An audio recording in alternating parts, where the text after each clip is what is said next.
Our entire world relies on electricity. Everyone knows how vulnerable they feel when they do not get access to power.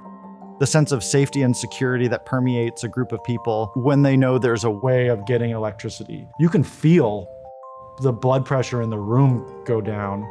The role that Footprint Project has is to really push disaster and recovery by providing them technology like solar microgrids and other sustainable infrastructure tech. This technology is better, safer, and makes response easier. What Schneider does is the brains behind microgrids. We have 5 solar generator systems that we can remotely monitor with Schneider portals. We are at a unique moment in time where we have the tools we need. The humanitarian community and the disaster industry has a unique role to play in setting communities up for survival.